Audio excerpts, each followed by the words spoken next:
আমাদের মানব জাতির জীবন হলো দুইটা, একটা হলো ক্বাবলাল মাউত, তো তা আমি আর আপনি বর্তমানে যে হায়াতে আছি সেটাকে বলা হয় ক্বাবলাল মাউত, হায়াতের জিন্দেগি।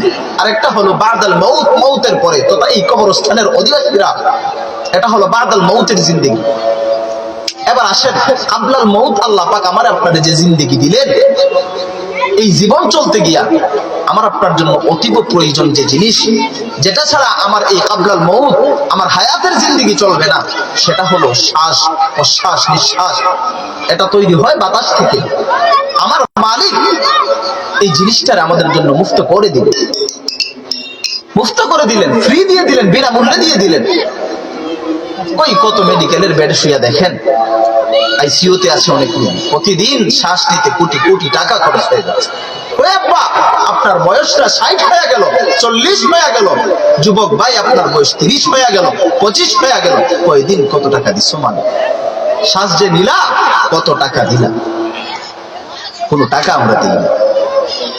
এই দুনিয়ার জীবন চালাইতে গিয়ে আর একটা জিনিস প্রয়োজন, মানুষের সারাদিনের কার্যক্রম সবকিছুর মধ্যে পানিটা অতীব প্রয়োজন, জরুরি, লাগবেই।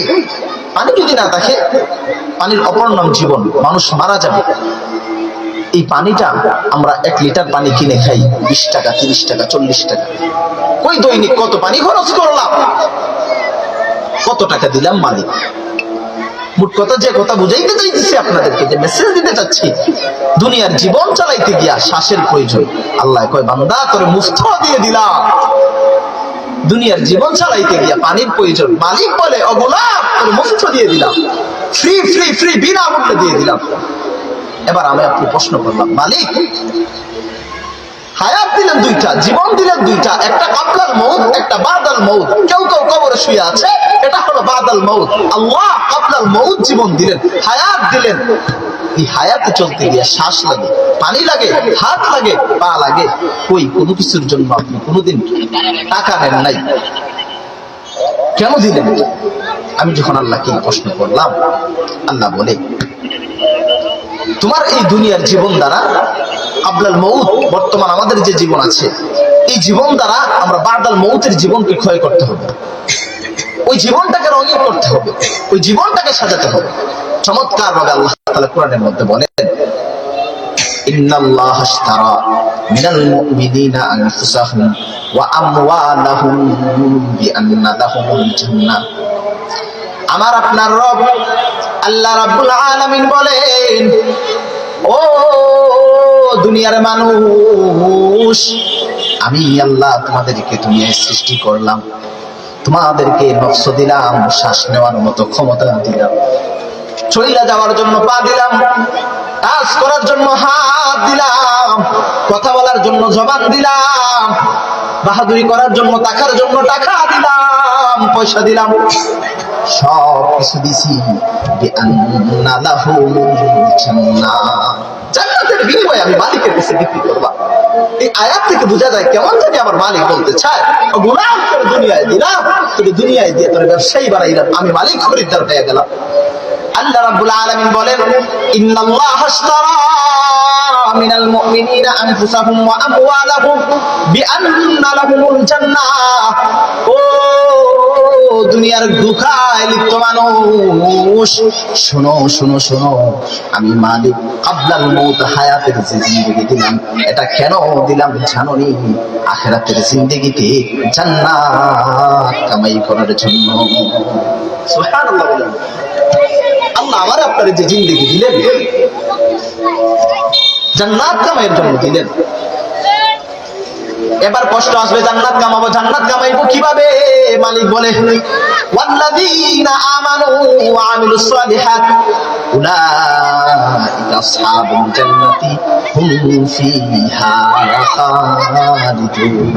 আল্লাহ কয়, ওই বান্দা, ও দুনিয়ার মানুষ, শুনো, ওয়াল্লাযীনা আমানু ওয়া আমিলুস সালিহাত, ও দুনিয়ার মানুষ শুনো শুনো শুনো, আমানু যারা ঈমান আনবা, ওয়া আমিলুস সালিহাত যারা আমলে সালেহা করবা উলাইকা আসহাবুল জান্নাতি হুম ফিহা খালিদুন।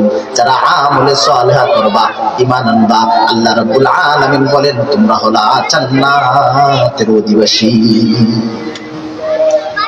আল্লাহ বলে ঈমান আনবা, আমলে সালেহা করবা, এই দুইটা জিনিস মনে রাখবেন। অপর এক আয়াতের মধ্যে আল্লাহ রাব্বুল আলামিন বলেন মাইয়ুতিইল্লাহা ওয়া রাসূলাহু মাইয়ুতিইল্লাহা ওয়া রাসূলাহু ইউদখিলহু জান্নাতিন তাজরি মিন তাহতিহাল আনহার। আমার আপনার রব বলেন, ও গোলাম শোনো শোনো শোনো, তুমি দুনিয়ায় গিয়ে যদি আমি মালিকের অনুগত্য করো, আমার হাবিব মুহাম্মদের অনুগত্য করো, ইউদখিলহু জান্নাত, যদি অনুগত করো, অনুসরণ যদি করো, তোমাকে জান্নাতের মধ্যে প্রবেশ করবে। দুনিয়ার দরজা আল্লাহ নামাজের বিধান দিলেন, রোজার বিধান, হজের বিধান, কেন কেন কেন? আল্লাহ বলে সবগুলোর দ্বারা তুমি আখিরাতের জন্য সামানা তৈরি করবা। আখিরাতের সামানা হলো জান্নাত, জান্নাতের যাওয়ার জন্য সামানা। আল্লাহ রাব্বুল আলামিন বলেন, ও দুনিয়ার মানুষ শুনো শুনো শুনো, মাইয়ুতিইল্লাহ, যে আমি আল্লাহর অনুসরণ করবে, আমার হাবিবের অনুসরণ করবে, তাদের জন্য আমি আল্লাহ রেখে দিলাম জান্নাতুন তাজরি, এমন একটা জান্নাত রাখলাম যার নিচ দিয়ে নহর প্রবাহিত। সুবহানাল্লাহ বলেন। আল্লাহ রাব্বুল আলামিন জান্নাতের মাধ্যম বানায় দিলেন নবীর অনুসরণ, আমার মালিকের অনুসরণ। অন্য এক আয়াত তিলাওয়াত করলাম, ইমানদার হওয়ার কথা বলেছেন, ওয়া আমিলুস সালিহাত, এবং আমলে সালেহা করার কথা বলেছেন। আমলে সালেহা কাকে বলে? আল্লাহ